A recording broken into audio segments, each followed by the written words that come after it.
সবশেষ টি-20 বিশ্বকাপ থেকে আলোচনায় ছিলেন মাহমুদুল্লাহ রিয়াদ।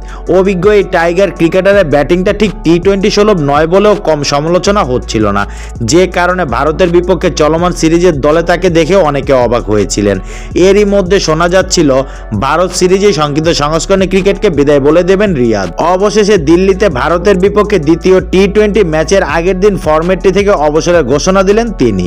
এর আগে আন্তর্জাতিক টি-20তে মাহমুদুল্লাহর অভিষেক হয় 2007 সালের সেপ্টেম্বরে। এরপর এই ফরম্যাটে লাল সবুজের জার্সিতে প্রতিনিধিত্ব করেছেন 17 বছর। অবসরের ঘোষণা দিয়ে 38 বছর বয়সী এই ক্রিকেটার বলেন, আমি টি-20 থেকে অবসর নিচ্ছি, এটাই আমার শেষ সিরিজ। আসলে এখানে আসার আগেই সিদ্ধান্তটা নিয়েছিলাম, কোচ ক্যাপ্টেন সবাই জানতো। আমার মনে হয় এই সিদ্ধান্তটা নেয়ার এটাই সঠিক সময়। পরের বিশ্বকাপের জন্য এখনই বাংলাদেশের প্রস্তুতি শুরু করা উচিত। আন্তর্জাতিক টি-20তে এখন পর্যন্ত 139টি ম্যাচ খেলেছেন মাহমুদুল্লাহ রিয়াদ, যেখানে 850-র সঙ্গে 23.48 গড়ে এবং প্রায় 118 স্ট্রাইক রেটে তিনি 2395 রান করেছেন। এছাড়া বল হাতে তিনি সংক্ষিপ্ত সংস্করণটিতে শিকার করেছেন 40 উইকেট।